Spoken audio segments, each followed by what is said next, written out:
Assalamualaikum teman-teman.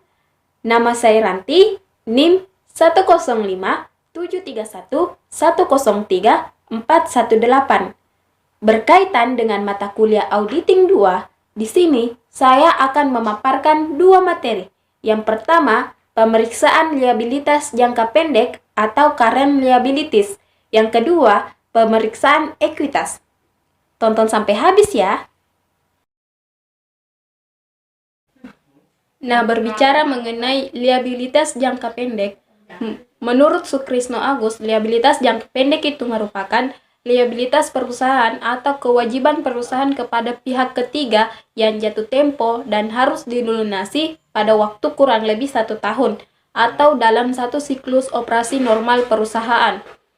Dan menurut PSAK IAI tahun 2015, liabilitas itu merupakan utang perusahaan masa kini yang timbul dari peristiwa masa lalu dan penyelesaiannya diharapkan mengakibatkan arus keluar dari sumber daya perusahaan yang mengandung manfaat ekonomis. Jadi, liabilitas jangka pendek itu merupakan kewajiban yang harus dibayarkan sesegera mungkin yang dalam hal ini paling lama 1 tahun pembukuan atau dalam satu siklus operasi normal perusahaan dengan menggunakan aset lancar perusahaan. Bagaimana sih penyelesaian kewajiban tersebut?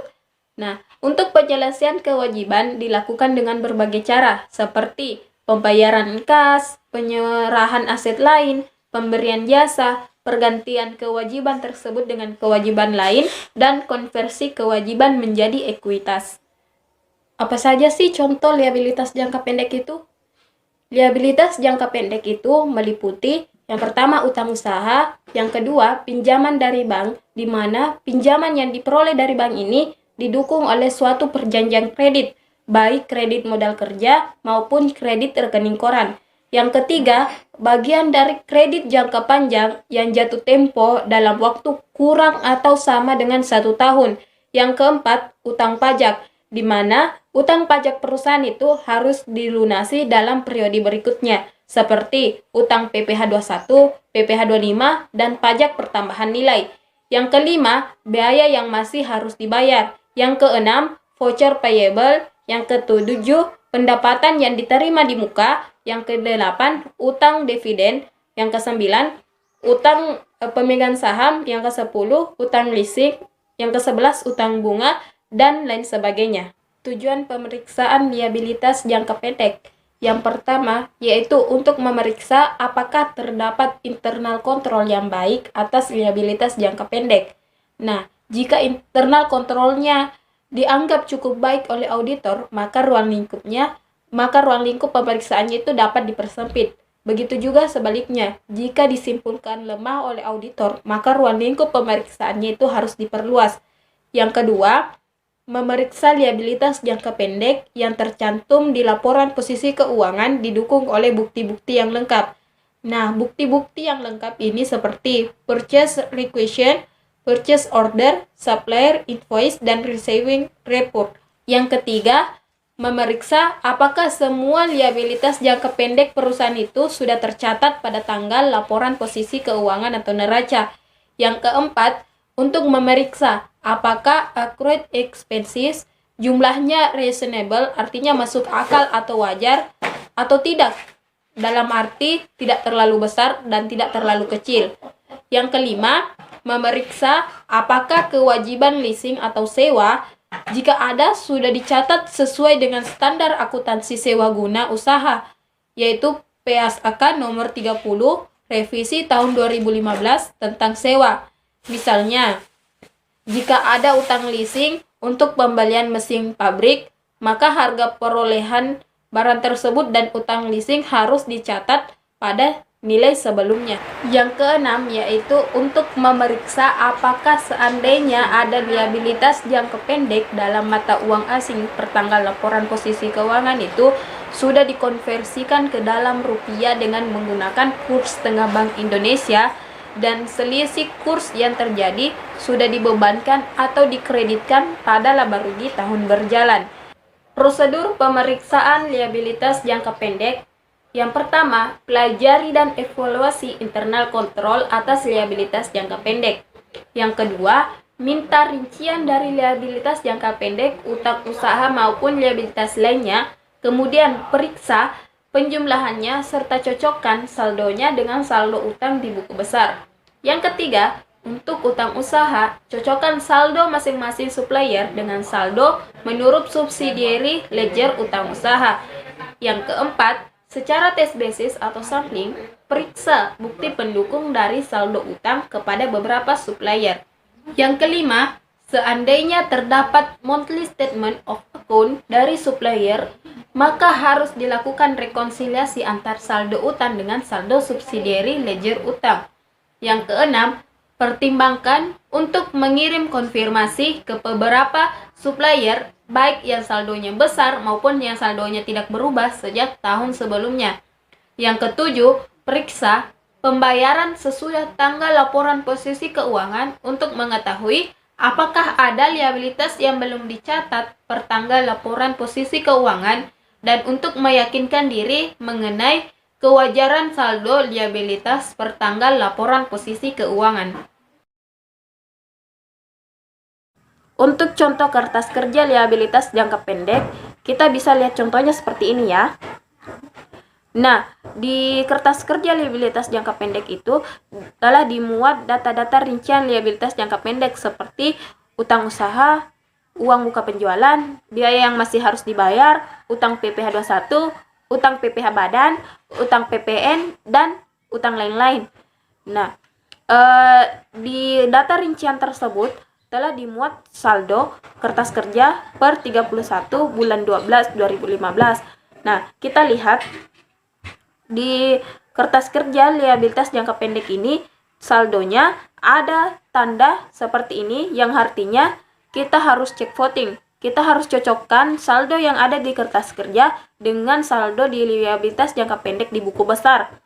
Nah, kita lihat saldo kertas kerja utang usaha jumlahnya itu kita lihat cocokkan dengan saldo yang ada di buku besar.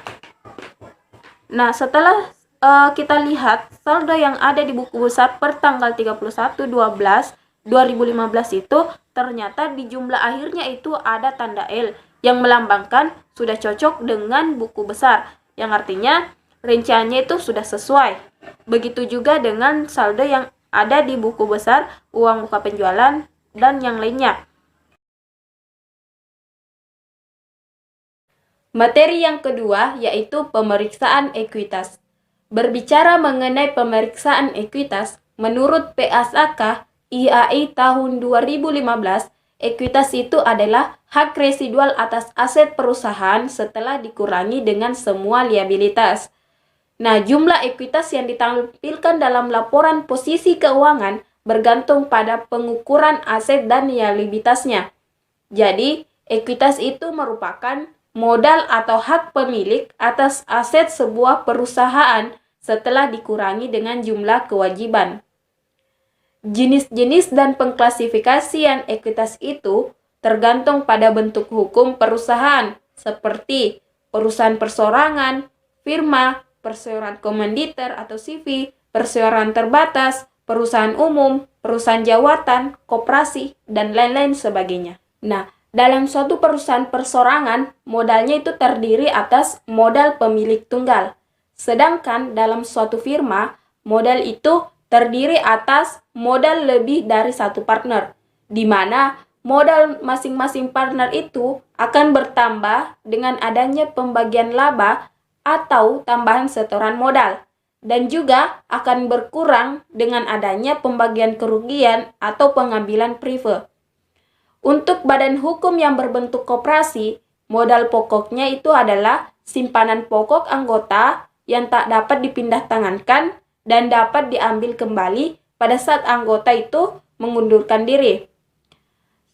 Dan untuk modal perseroan terbatas itu terdiri atas saham, di mana sahamnya itu meliputi saham biasa, saham preferen, dan tambahan modal disetor. Dalam badan hukum yang berbentuk perseroan terbatas, permodalannya itu terdiri atas yang pertama, modal yang telah disahkan oleh Menteri Kehakiman seperti modal dasar, modal ditempatkan, dan modal disetor.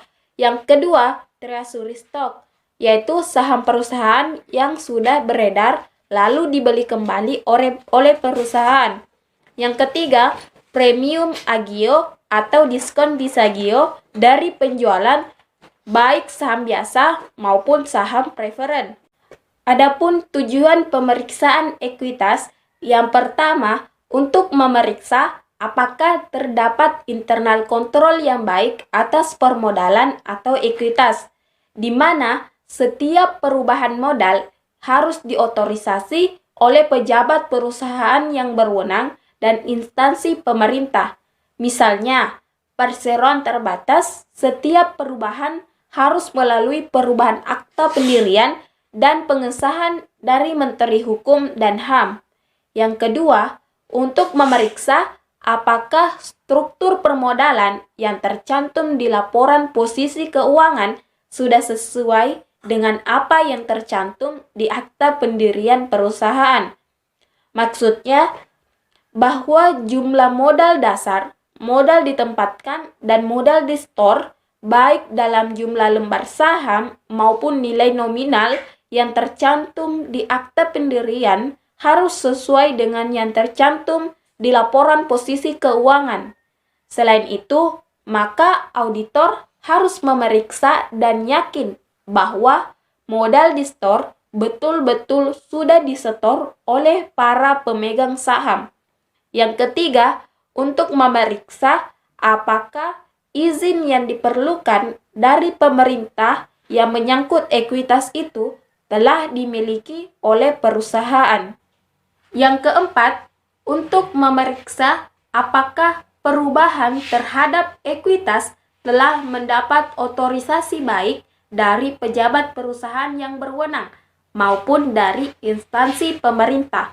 Yang kelima, untuk memeriksa apakah penyajian permodalan di laporan posisi keuangan sudah sesuai dengan standar akuntansi keuangan dan hal-hal yang penting sudah diungkapkan dalam catatan atas laporan keuangan.